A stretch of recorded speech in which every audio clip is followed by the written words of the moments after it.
다윗이 이스라엘 전역을 인구조사하는 바람에 하나님은 진노하셨고 이스라엘을 하나님께서 징벌하셨습니다. 이스라엘에 내려진 징벌은 3일 동안 이스라엘 전역에 전염병이 도는 징벌이었고, 이 전염병 징벌로 인해서 사람들이 죽어가는데 7만 명이 죽습니다. 징벌을 집행하는 천사는 이제 예루살렘으로 향합니다. 이제 곧 예루살렘도 죽음의 도시가 될 판입니다. 징벌을 집행하는 천사가 예루살렘을 향해서 가는데 아라우나의 타작마당까지 이르게 됩니다. 화면에 보시는 그림은 중동 지역에서 타작하는 그런 그림입니다. 여러분, 타작마당 그러면 머릿속에 뭐가 연상이 됩니까? 거든 곡식들을 한쪽에 쌓아놓는 그런 모습들이 우선 연상이 되겠죠. 분주하게 곡식을 터는 농부들의 모습도 연상이 되고, 또 풍요로운 수확물들, 이런 것들이 또 연상이 됩니다. 땀 흘리면서 육신은 피곤하지만 풍성한 수확물을 보면서 흐뭇해하는 그런 농부들의 얼굴도 연상이 됩니다. 아라우나라고 하는 사람이 곡식을 거두고 이제 그것을 타작을 합니다. 그런데 타작하는 농부들 외에 낯선 자가 거기 서 있습니다. 이 상황을 사무엘하 24장 16절 하반절은 이렇게 말씀하고 있습니다. 여호와의 사자가 여부수 사람 아라우나의 타작마당 곁에 있는지라. 그 사자가 누구를 말하는 겁니까? 하나님의 명을 받들어서 이스라엘의 죽음을 안기는 심판의 사자입니다. 그 천사가 어디 서 있다고 말씀이 기록하고 있습니까? 아라우나의 타작마당에 서 있습니다. 왜 거기 서 있습니까? 징벌하기 위해서입니다. 얼마나 섬뜩한 광경입니까? 그것도 모르고 지금 아라우나와 거기에 모인 사람들은 곡식을 타작하는데 열중하고 있습니다. 얼마나 기쁨의 얼굴을 가지고 그 곡식을 탈곡하고 있겠습니까? 아라우나와 그곳에 모인 사람들은 기쁜 마음으로 타작하다가 자칫 영문도 모르게 이제 죽게 생겼어요. 추수의 기쁨이 죽음의 슬픔으로 변할 상황입니다. 수확의 즐거움으로 흘러나오는 흥겨운 콧노래가 애곡소리로 이제 바뀌어질 판이에요. 그런데 이런 아주 절박하고 긴박한 상황에서 놀라운 일이 일어납니다. 사무엘하 24장 16절 상반절을 보면 이렇게 말씀하고 있죠.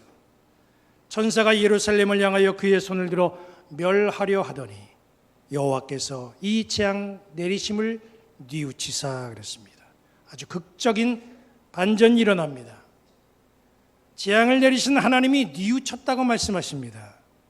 하나님은 징벌 내리시고 징벌받아 죽어가는 이스라엘을 계속 지켜보고 계셨습니다. 지금 막 이스라엘 백성들이 전염병으로 죽어가고 있어요. 이미 7만 명이 목숨을 잃었습니다. 그 모습을 바라보시는 하나님이 재앙 내리심을 뉘우쳤다. 그렇게 말씀이 기록을 하고 있습니다. 우리는 여기서 하나님의 어떤 마음을 읽어볼 수 있습니까? 우리를 지극히 사랑하시는 하나님의 마음을 우리는 볼 수가 있습니다. 우리를 사랑하시는 하나님의 마음, 그것은 여기 사무엘하 24장에만 나와 있지 않습니다.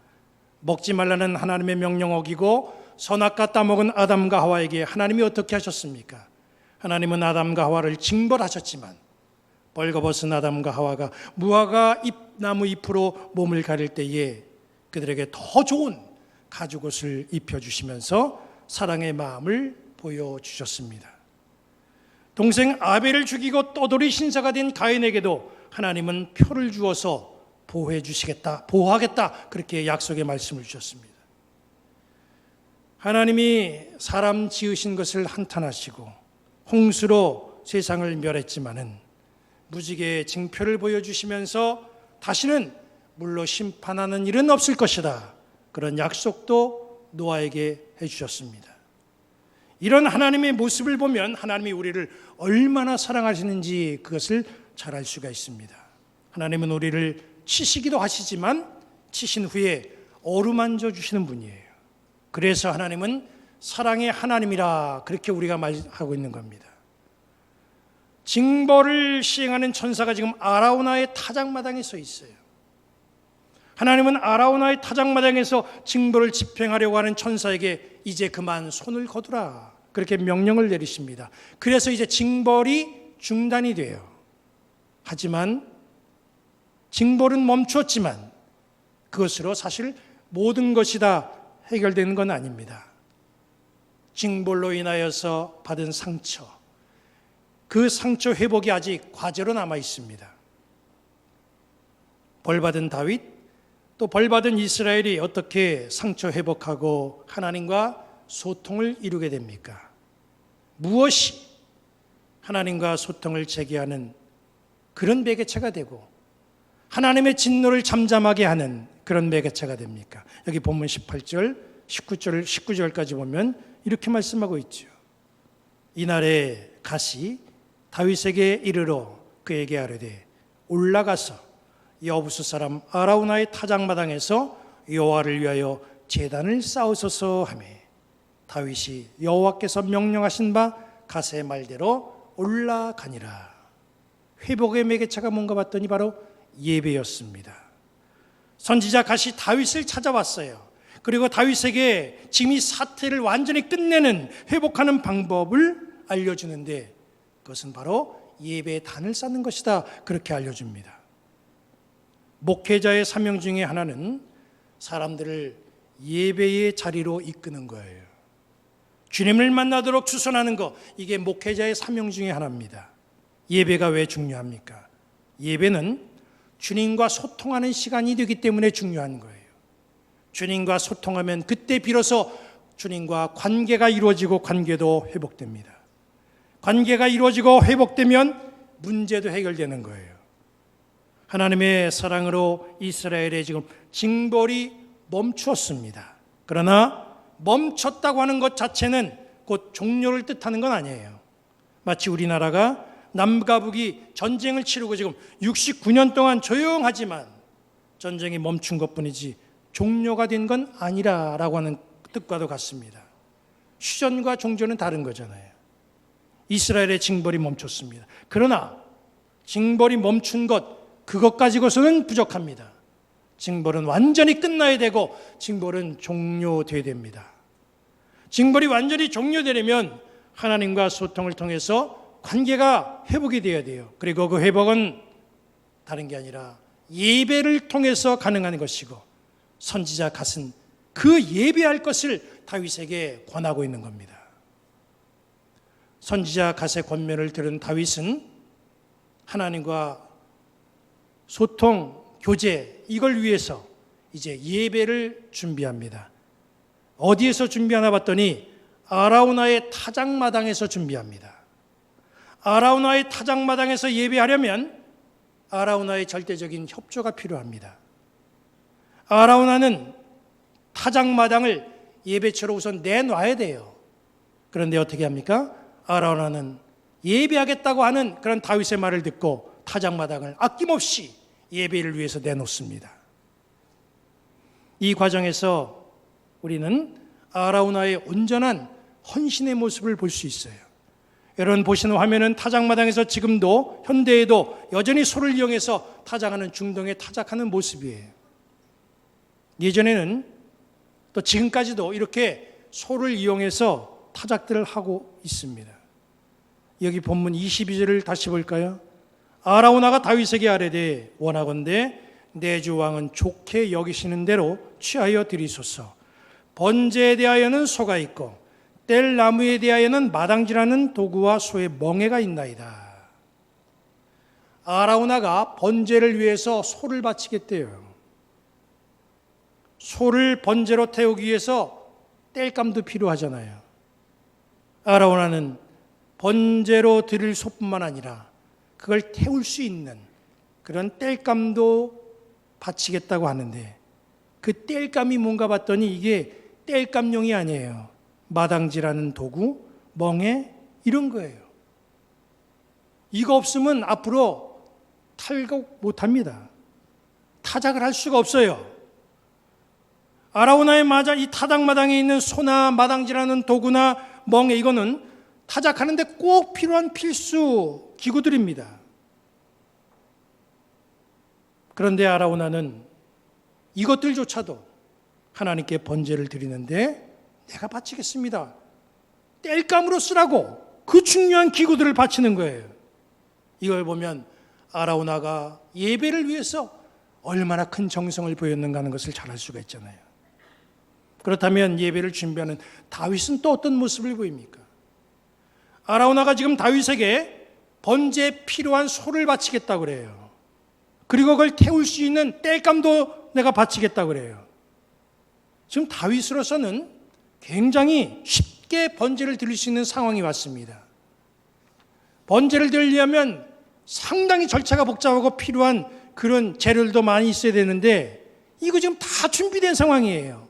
그냥 아라우나의 헌신만 흔쾌히 받고 이거 일을 진행하면 돼요. 그러면 번제가 이루어지는 상황이고 예배가 되는 상황입니다.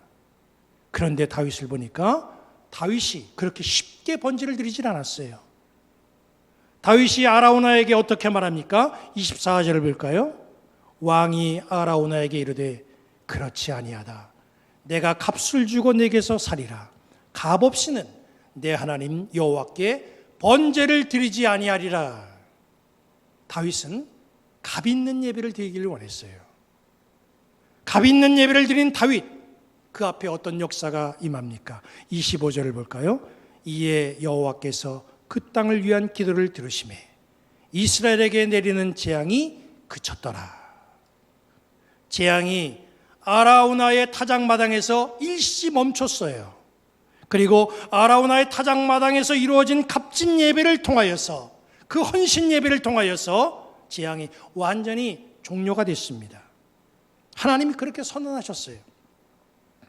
하나님은 기도를 들으셨고 이스라엘에 내린 재앙은 다 끝났습니다. 이런 결과는 다윗의 값진 예배가 가져온 축복인 줄로 믿습니다. 우리에게는 문제와 어려움이 있다가도 어느 순간 일시 사라질 때가 있어요. 사라졌는가 싶으니까 또 다시 생겨날 때도 있습니다. 그러나 우리를 괴롭히는 문제들은 일시적인 그 멈춤에서 머물러 있으면 안 돼요. 그건 언제든지 다시 재발될 수 있습니다. 문제가 멈춤이 아니라 종료가 되어야 되죠. 이스라엘을 불쌍하게 여기신 하나님이 마음을 돌이키시고 이스라엘에 내려졌던 재앙이 지금 멈춰서 있습니다. 멈춘 시점에 다윗은 그것을 최대한으로 활용합니다. 그 멈춘 시점을 그냥 흘려보낸 것이 아니라 하나님 앞에 예배하는 시간으로 삼았고 그 예배가 하나님과 교통하면서 비로소 재앙이 종료가 됐던 거예요. 주님께 값진 예배 드리면 주님과의 관계는 회복되게 되어 있습니다.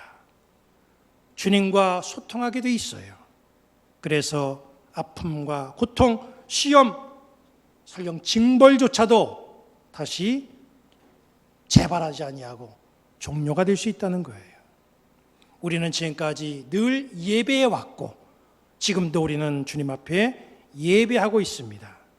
언제나 예배할 때 우리의 예배는 값진 예배가 되기를 바랍니다.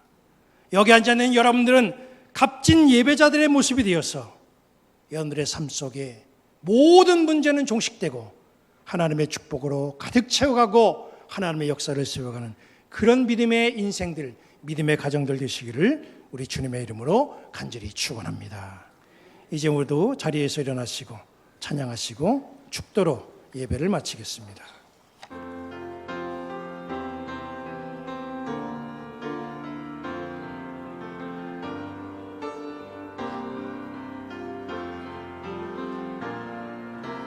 나는 하나님을 예배하네 예배자입니다. 내가 서 있는 곳 어디서나 하나님을 예배합니다. 내 영혼 거룩한 은혜를 향하여 내 마음 완전한 하나님 향하여 이곳에서 바로 이 시간 하나님을 예배합니다. 한 번 더 부르겠습니다. 예배자입니다.